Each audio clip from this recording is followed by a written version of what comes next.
Build creative confidence. Beat the inspiration addiction. Join the Writer's Gym.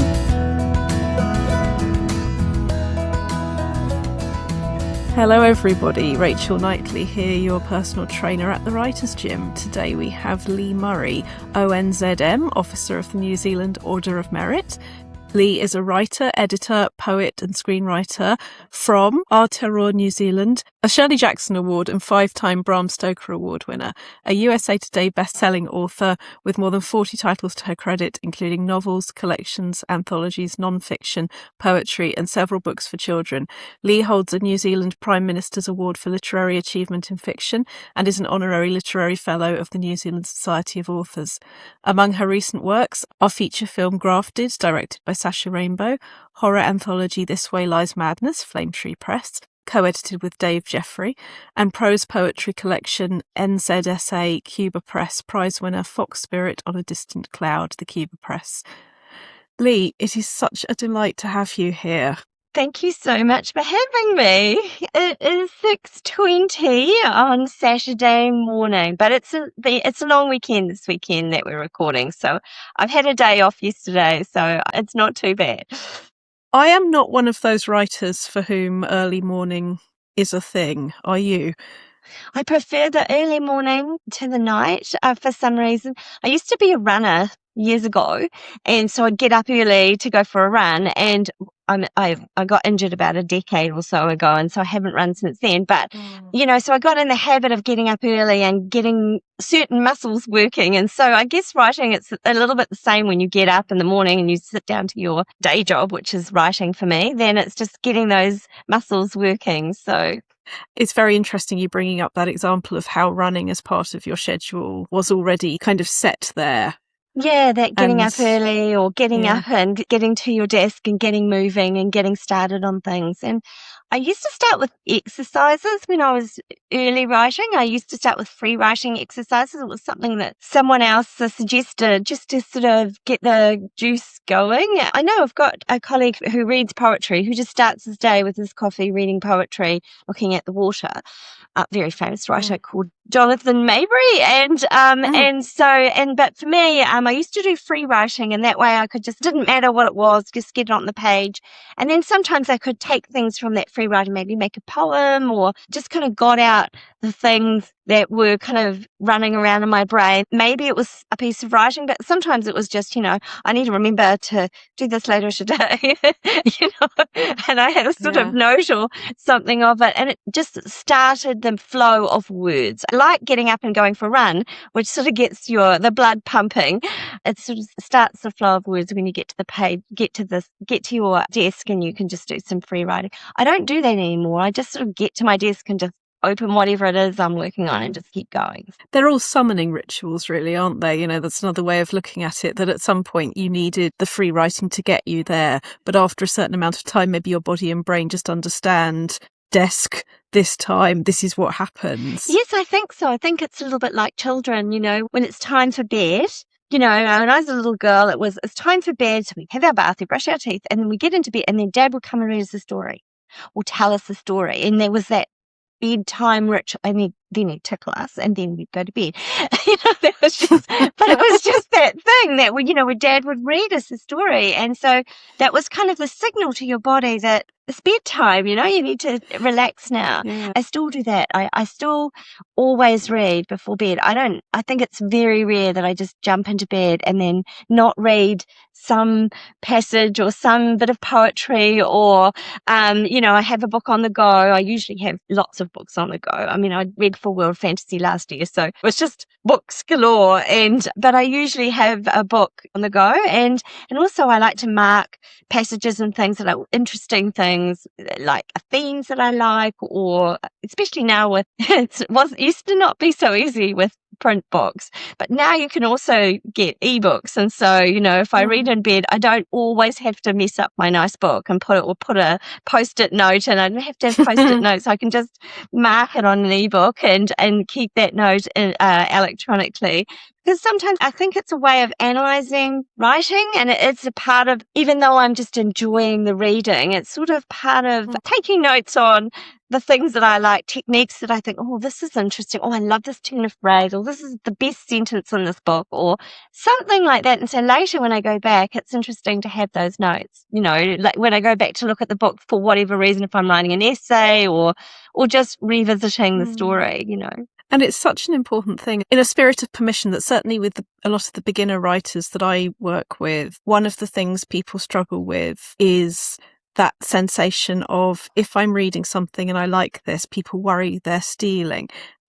Of course, you couldn't if you tried. Just finding permission. I think that's one of the reasons reading is such a wonderful thing, because it reminds you of the power writing has over people, that what you're doing for other people, this thing is doing for you. It's just so important for freeing all of your own ingredients, isn't it? Yeah. I mean, I think we bring our own lens to any piece of writing. I'm a third generation Chinese New Zealander, and so sometimes something will resonate in a book for me, but I know, being a first daughter and that whole weighing responsibility of community and service to family. And so, something might be in a book might trigger that lens. And so I'll make a note of it.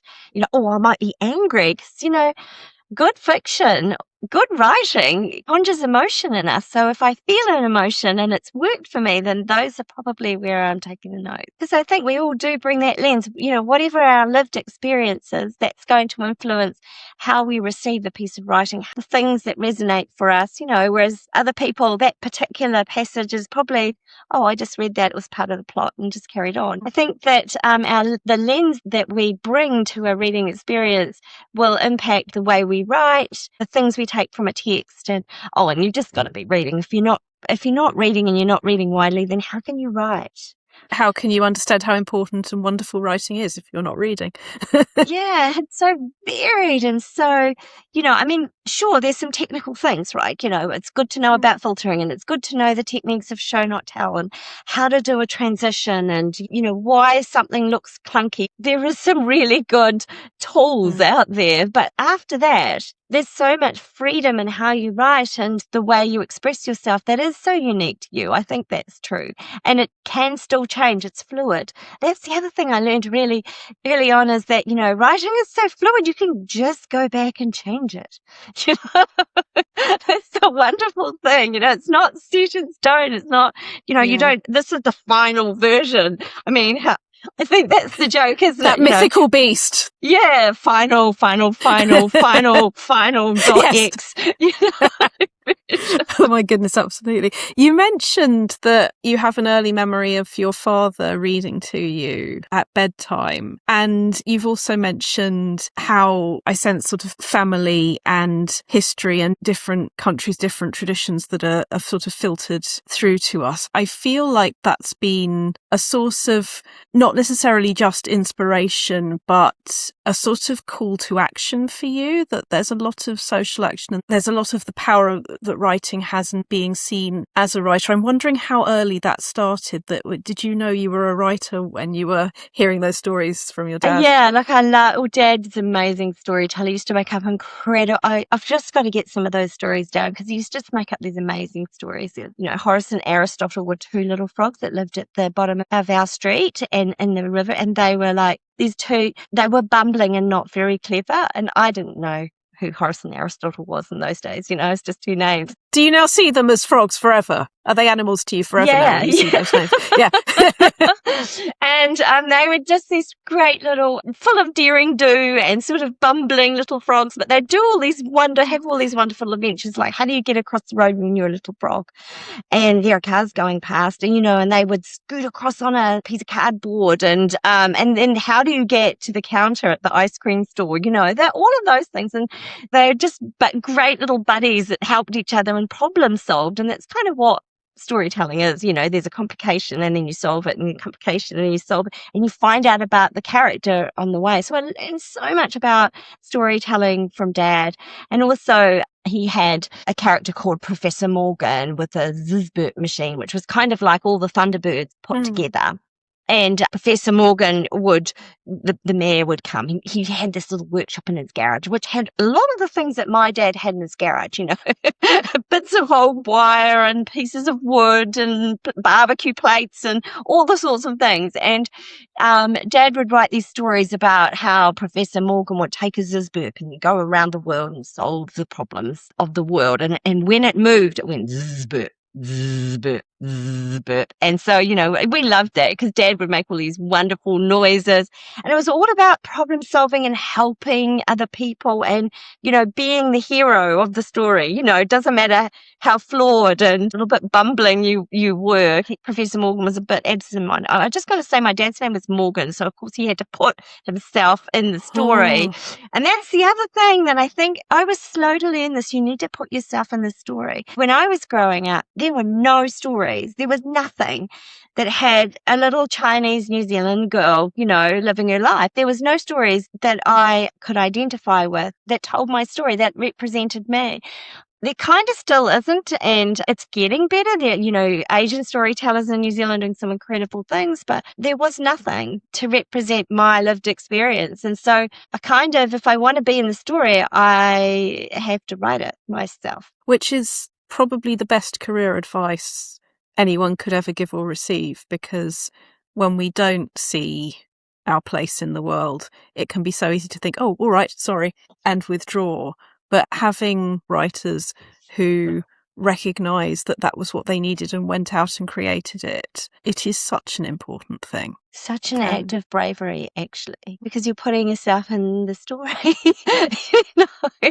And I think I needed the community first. I write for children, and so I started off writing sort of chick lit as well. But I kind of thought you're supposed to write what you know, and that isn't quite what it means. It means put yourself in the story. It means use your experience, your authentic experience, not what you think it should be, and not the sort of surface level. So I wrote a chick lit to start with, my very first book, which is my practice book. I learned so much from that. It was a book about, wardrobe malfunction and trying to run a marathon. I mentioned before I ran marathons, and, all the issues around that. And it was kind of really silly and frivolous. And, how do you carb load when you probably shouldn't be eating a muffin? What's the, that kind of stuff. Later I realized that kind of wasn't what I wanted. I wanted to write the things that were important to me.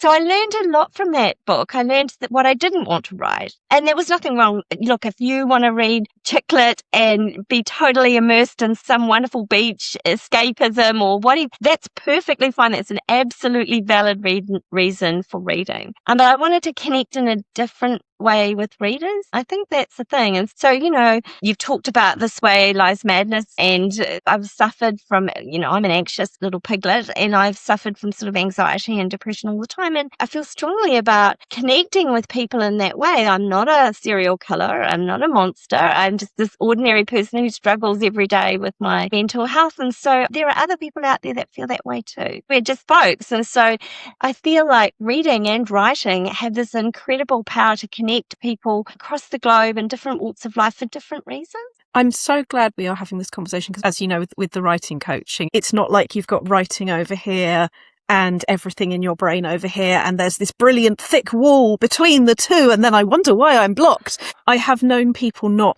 realise the irony in there and put up this terribly grown-up wall so that they feel like they're being a grown-up with it. And then a lot of the work with writing coaching is bringing back the curiosity and mixing the colours, memory, imagination, emotion, fear being the drive of so much. And client in particular has really just sort of felt the penny dropping of what it means to give access for her character to get access to all of the things with her, because her anxiety, unfortunately, tends to not what if onto the page. So when I'm talking about thinking on the page, that's quite a new thing for her, and getting it onto the page is very, very hard. But I think what I'm seeing as she works through that is the beginning to see the page as a safe place, as somewhere that you can experiment, as the place where you can work it out, rather than it being all trapped in your head. And it's not that we get rid of the feelings. And it's recognizing that creativity and anxiety are using the same software, that it is all what if, and that you've got interesting things and you've got fears and you've got a view of the world, that it is for you to get that onto the page. That's really, really interesting. But editing's the same, isn't it? Like my colleague Brian Matthews is a psychologist and also a very, very talented horror writer. And he says that you use the same part of your brain for overthinking, for rethinking, and that you do for editing. So that's really interesting because I love to edit. Like if I think I'm more of a natural editor than I am as a writer, because you're overthinking, you're considering it again, you're rewiring it. Can I ask you a bit more about that? Does anxiety shout louder in writing than in editing and rewriting? That's a good question. I think if I can get in that ADHD, neuroatypical zone of sort of, sometimes I get in that place where, I'm hyper-focused and I don't really think it's either of that. The anxiety is not speaking, it's quiet because I'm in that hyper-focus moment. Yeah. And so I'm just doing it. So maybe it's a way of quietening those things. But with the editing, there's the thing, I noticed that. And there's the thing, I noticed that, which is kind of maybe that ADHD thing, where lots of stimulus and we're satisfied because I caught that. I should fix that and polish that. I caught that. Good for me. And maybe that's part of that psychosis. I need to investigate this a bit more because I haven't really thought about it hard enough. But I do think editing is a little bit easier. Maybe also because often you're editing someone else's work. So perhaps you've got a bit of distance from it. Whereas if it's your own work, it's harder. Yeah, that's a really good question, Rachel. I'm probably going to overthink it for weeks now. Please let me join you. I mean, I will be telling all of the people I talk to about this anyway, but just looking at your list of awards, hearing you, and this is always so valuable, hearing you say exactly the things around anxiety that people who are beginning writing and going, I couldn't possibly because anxiety, because uncertainty. And it's not about not having those things.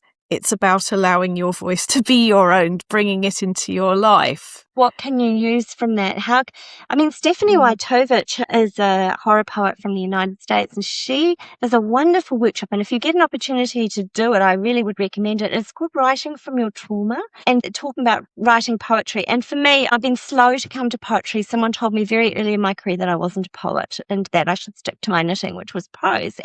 But I wanted to write beautiful prose. I don't think it was unkindly meant. I think what that person was trying to tell me was you should focus. You're all over the place. You need to focus. Or how can you have a career if you're all over the place? Which is probably a good question I should probably investigate because I am all over the place. Can we just say 5 times Bram Stoker Award just one more time? Shirley Jackson. 5 categories I think it's in.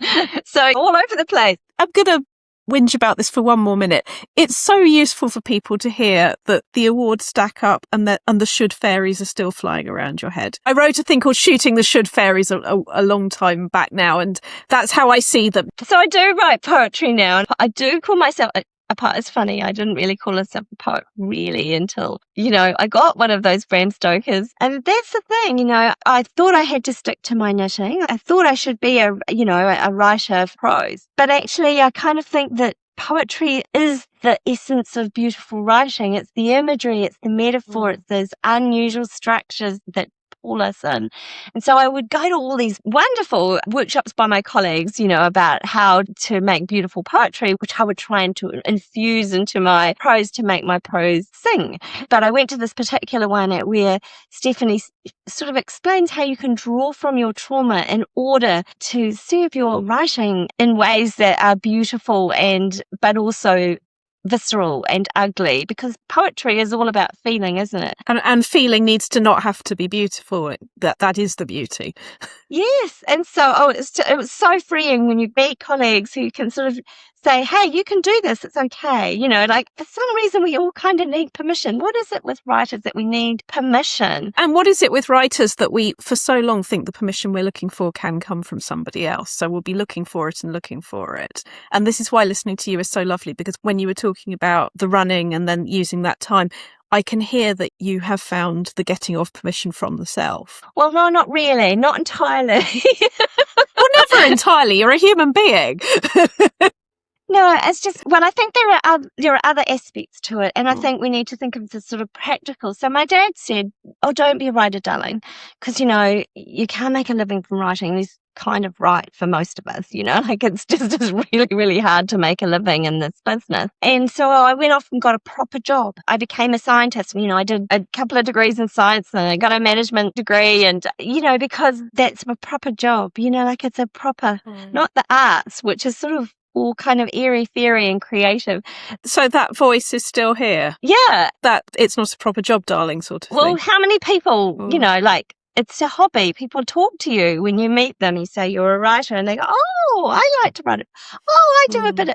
I don't want to belittle people's writing, but it's like they kind of think it's your little hobby on the side, and it's not. I had to get past that too. It's like my husband at one point said to me, "You need to stop talking about maybe writing one day and just write. You need to go and do it."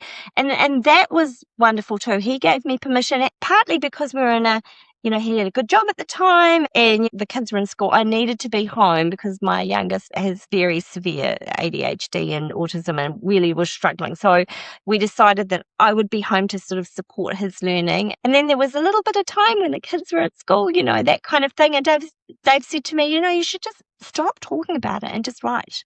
You want to do it, just do it." And so there is a bit of element of permission when you're in a family unit and you sort of still need to pay the bills. And he sort of said, "I can do this. We can do this. If you want to write, you should do it." So there is that element of permission when you're in a partnership and a family and you have other responsibilities like mortgages and getting the car warranted and that kind of stuff. I absolutely accept that those things make quite often all the difference in the world. I would still say they're nothing without the primary permission from the self. Totally. Yeah. And motivated writers will write wherever they can write. They'll write on the back of a cornflakes packet if they have to, So I think you're right there too. So there are kind of different aspects to permission though. But you're right. Essentially, it's got to come from you. Sometimes I have non-fiction writers who are surprised that when I sometimes need to say to them that creative writing doesn't necessarily mean fiction, it means all writing. You are mixing your memory, your interests, your understanding in order to deliver this story, which may be a true story, which may be instructional, which may be anything. And as you say, science is creative, not just in the writing of, but having to think, how do we do the thing we want to do? This is all about creativity, and it's so much more linked than sometimes people maybe give themselves permission to realise. Would I have done it differently? So I always moan about Dad saying you should be you should get a proper job, and poor Dad, I blame him for a lot. But really, would I have been the person I am without it? And you did mention the stories as well, that there's obviously quite a lot. He was a big influence in a number of ways, and it's not a goody-baddie thing, is it? No, and he told me all those parts of telling a story, the beginning, the way you start a story and then where you finish it, and also lots of humor and different voices but always that here's a complication, how are we going to solve it? How are we going to get past this? What now? Oh, and it's even worse. And then, that's just great story structure, isn't it? I learned that from Dad. So there was that. And it is a bit like being in a toy shop, really, because everything I find fascinating involving how we hold ourselves back and how we can learn not to hold ourselves back. This is why I love this job, is speaking to different writers. And while every single writer does it a bit differently, has different circumstances, responds to different times of day, responds to different pens, for God's sake, everything, it's always unique, but there's always also an awful lot in common. I know I've said this a lot, but I do think it's so important for people to hear is that I look at a biography like yours, and when I sort of started, I'd have seen a biography like that and gone, oh, I couldn't possibly have a conversation with them because they're big. But, that goes when we start to realise everybody's a human being. Everybody, please God, achieves something, still worries about stuff, still has their own struggles. I think it is important for everybody out there, regardless of how much experience or lack of, to know that it's not that somebody comes and sort of whispers. It's a bit like adulthood, isn't it? Nobody comes and sort of whispers, now you're an adult, now you've got the memo, and it's all sort of, we all just keep discovering. What are we going to do when we grow up? Exactly, yes. I think the bio thing is weird. When I got my first Bram Stoker, when you get my first award even, which was for my first little children's book. And can we just get rid of the word little? Can we just take the word little, scrunch it up? Yeah, you're right. I mean, I'm not going to bring gender into this, but if I were a betting person, I would say, would you necessarily have said little? No, it's the imposter syndrome, isn't it? I always feel like when I get an award, it motivates me. It makes me want to work harder because someone's going to find out that this is a fluke, right? That there's a sort of like, oh, there was a little bit of, I just must have scraped, I don't know how I did that. And then you think, well, I'm just going to, look, I don't want anyone to find out that was not, that shouldn't really have happened. So I just have to keep proving. I don't know. No, that makes sense. It's really interesting. I did have one guy tell me why one of his 2 BAFTAs didn't really count, and that was quite funny. But everybody's got their kind of... It didn't really count. Wow. Gee. Well, I do. It's a wonderful celebration. I mean, for example, when you do an anthology, and some of my work, I've got some awards for being an editor and curating and building community. And that's not necessarily just you get the award, but it's the work of a whole community of people that have come together to create this project. So I always feel a little bit sneaky about that, like it's the anthologist that wins the prize, but that's just the person who's holding the trophy, because behind them there's all of this other work. And I think that's probably true of all awards, that you don't write in isolation. I don't write in isolation. Nothing I write goes straight to a publisher or an editor. I always run it past my crit group, my team, my people I trust. My daughter's an incredible editor. So I'm always running things past. Can I ask a bit more about that? Because it would be lovely to know what that process is like for you in terms of No, I have a really small group mostly, I have a regular crit group that I meet every 2 weeks, and we share work and talk about themes and stuff. And occasionally I'll share things with other people that are working in the same area. But mostly I have this core group of people. At any one time, I've always had a core crit group, and those are the people that have really helped inform my writing, moaned about when I haven't handed something, where's your work, why I want to read the rest of this, where is it? And those hugely motivating, so there's always a community around you. If it's not good enough, they'll tell you. I'm always give me the feedback, because I can't make my writing better unless I have that help, because you don't see it in your own writing. It's really tricky, you can see it in someone else's, and then I don't know what it is about our own writing. It's like our own children. We think they're great. Other people Although there's moments, don't. and actually the balance the other way as well. There are moments when your writing/child does something wrong, and that's worse than when somebody else's does that thing wrong as well. Yeah, exactly. Or or you think that your writing is really great, but actually you need to be reminded that there's still things you can do. So I'm being very, very lucky about that, And also when, with the whole imposter syndrome thing, people ask me, well, what's your favorite piece of work? And it's always, well, I'm working on something else, and I want it, because you're always striving to write something that's better, that speaks to your experience in a different way, that will just expands your whole practice in some way, which is, again, that's probably that ADHD thing. I'm just all over the place, and I just, wanting the new thing, and I do finish most things. Right, so this is it though. While we're talking about ADHD, there are now 2 things I want to talk about very, very much at the same time. You did just say about, as well as the next thing always being the most interesting, or that's the thing I'm working on now. There's also the sense of there's investing in the previous thing as well, that by the time something is out, your brain has gone into the new thing, but you're also very interested. So this little book is coming out this is a little mock-up, but it's coming out. Oversight, Erase Your Poetry is coming out on the 8th of March. It's a collaboration with Karina Bissett, and it's Erase Your Poetry, looking at texts by women in history and trying to sort of go into their works and find new ways of looking at women's stories. As, like I say, we're doing the promotion for this now, but we've just finished putting together the manuscript of the second book in this. So, you're thinking about the new book that, we're just putting that to bed, that will come out this this one comes out, in 5 weeks, and that one comes out a year from now. So I'll have to be thinking about that. So yeah, you're right. There is that aspect. And of course, the whole thing with publishing, you sort of get a big splash for the few months that the book, or the first year that the book is out. And then people have moved on, and that's still a wonderful piece of work that you've really enjoyed doing. And maybe you're teasing threads from that because, we build on our practice, don't we? We're sort of, okay, my work in Asian diaspora horror is really, that has been that. We started with Black Cranes and then Tortured Willows and then Unquiet Spirits. So we went short stories and then poetry and then essays. And then I wrote my own prose poetry collection, Foxbird on a Distant Cloud, and reading all over the place, other writers and building a community. Your practice builds on these projects. Then you spin to the next thing. Well, no, I don't mean spin. I mean, you sort of layer and you sort of create depth and, keep your interest up. You mentioned that you'd arrived with poetry later. It's interesting hearing you say all the different categories and prose and essays, fiction, and so on. I'm wondering, was poetry very different in terms of it maybe being a mental jump that, yes, I can do this as well? I'm wondering, is it a pedestal thing, or is it that we all categorise without meaning to? You mean, I think poetry's the pinnacle? Is that the thing? Is that what you think?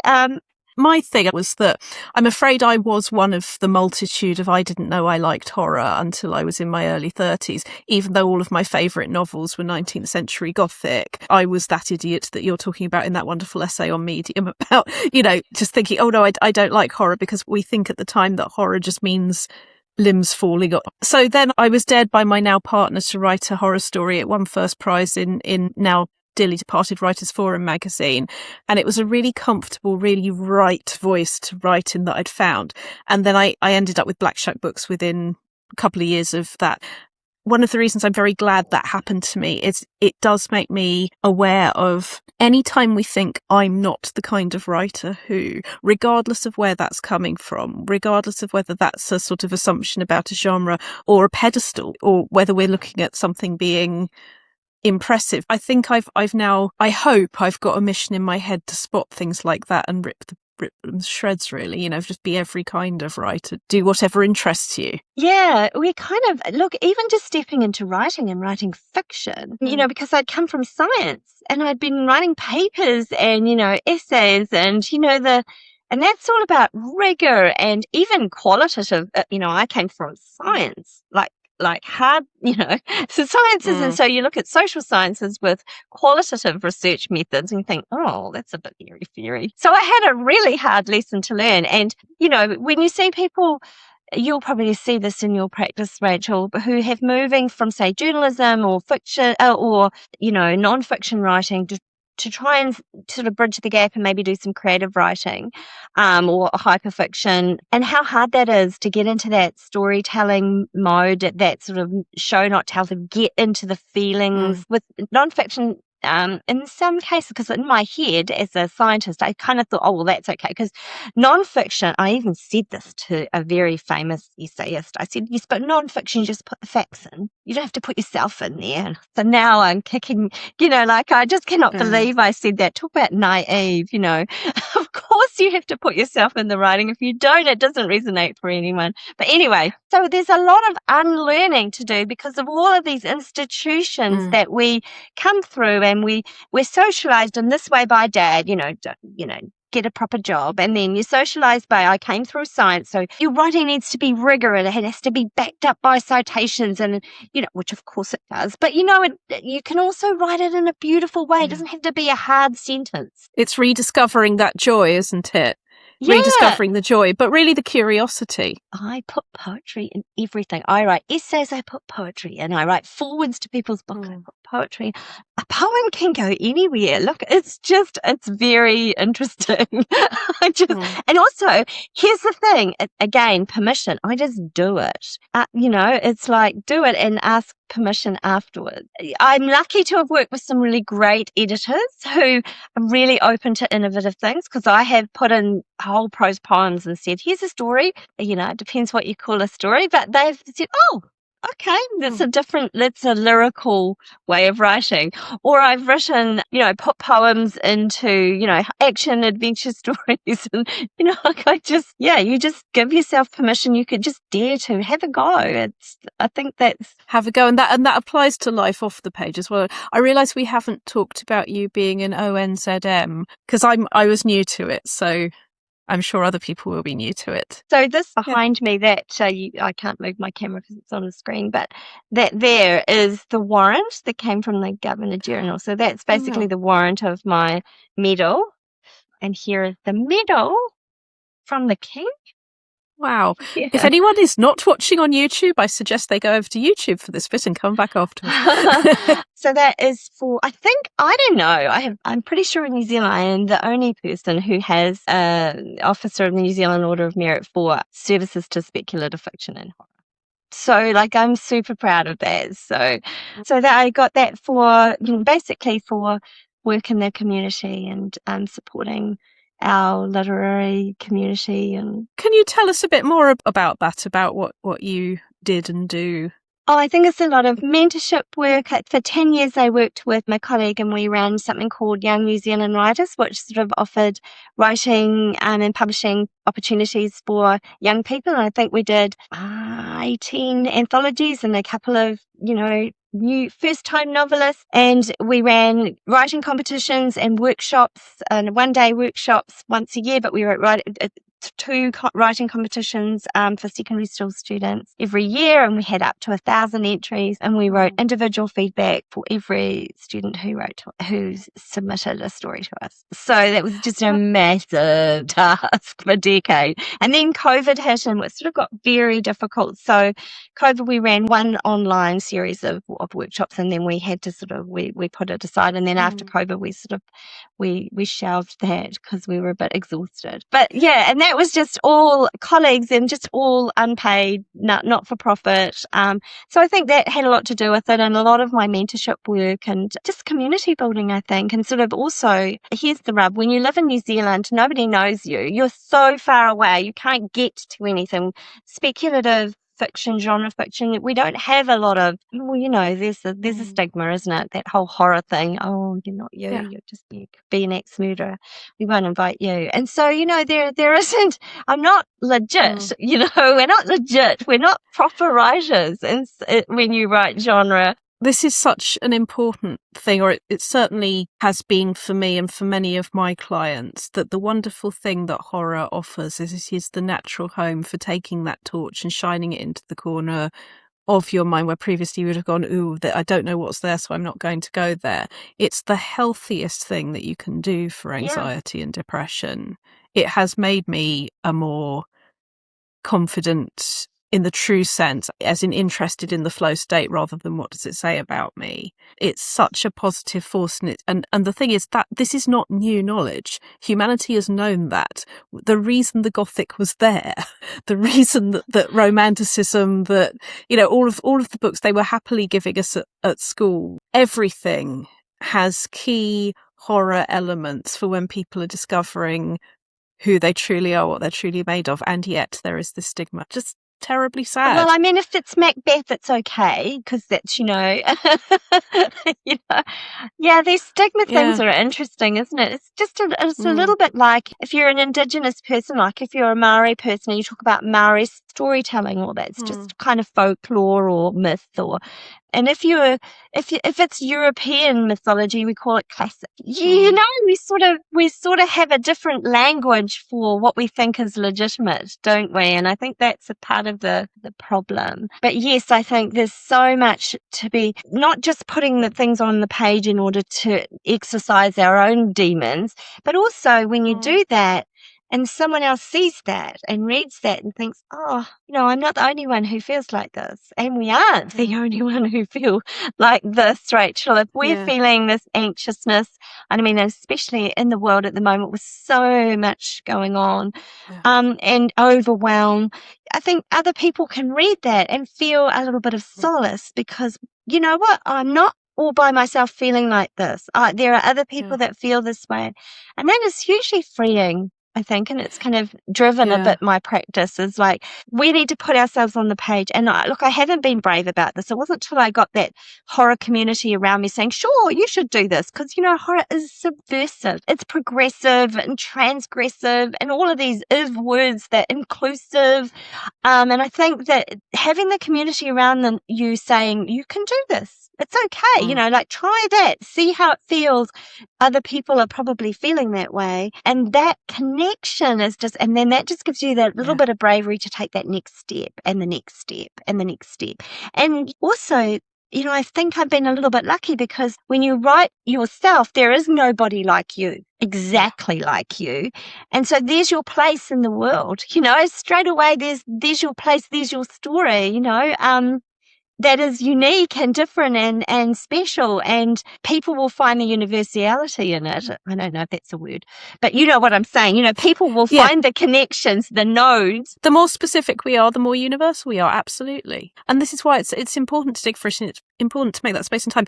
Anything, I don't know if I'd say it's tips, but just anything that sort of worked for you in terms of boundaries with writing. Because for me, if the door is shut, that means the door is shut and I'm writing or I'm coaching. And that's been really important. There are certain hours of the day that work and don't work. And my partner and I we're not evening work. We stop at a certain time and family time happens. How have you stayed sort of relatively sane, but also relatively creative? Is there anything that you'd throw out there for us? I don't have any boundaries. I'm absolutely hopeless at boundaries, and I probably should be asking you for tips, Rachel, because I work all hours and I just, no. And if someone sends me, if a colleague sends me a request to write a blurb, I'm like, they'll send it, and by the evening I'll be reading it because I can't wait, and I'll be putting off my own work because there's this thing and they're waiting for it. So I'm really bad. It's the Asian girl in me, you've got it. If community comes first and you come second, and I'm really bad at boundaries. Hearing you on that loud and clear, but going to challenge/ask a tiny bit. You live with other humans, right? Yeah. There are other people. Yeah. And you see the other humans sometimes? Yes. So during the evolution of you living with those other humans, some sort of pattern/expectation of, well, even if it's an expectation of we don't actually have any expectations, we don't know when we're going to see that person, a pattern sort of evolves based on experience. Like if I were asking one of them, is there sort of time when they know they're going to see you, or does it just not work like that? Yeah, no, I mean, I do a day's work, and sometimes after dinner I'll come back to my desk, I'm a really slow writer. Like I wish I was fast, like I wish I could do that spew manuscript where you just sort of spew all the words on the page and then go back and edit it after. I don't do that. I don't. What sort of, if you're not I call it vomit draft. I guess that's the same thing as spew writer, isn't it? You're not a fan of vomit draft. So what's well, I'd love to be a fan of that. I mean, I am a fan of it. I wish I could do that, but it doesn't just pour out of my head like that. So just, what happens? I write the sentence and then I edit the sentence and then I write the sentence and then I edit the sentence. So it takes That's so me all interesting, day. because I would have thought the opposite for you, because and this is just me being completely wrong, and this is just a wrong assumption, but with ADHD and the ploughing through, I would have expected. I talk about it like paint on the canvas. For me, it's trying to get that base coat and then fill in the blocks. And so, if I can get 1,000 words done in a day, that is a miracle. But mostly, I'm 500 word a day, which means not a lot of output. And then when you've got community work and stuff in around in the mix, like I think last year I wrote 2 short stories and maybe an essay that, like I was so busy with, I'm going to say 5 or 6 judging gigs on top of the World Fantasy Awards. So, it has been, my boundaries are rubbish. The thing is, I would love to. The things that I would be asking in a longer conversation would be, are they rubbish, or do you just know what works for you?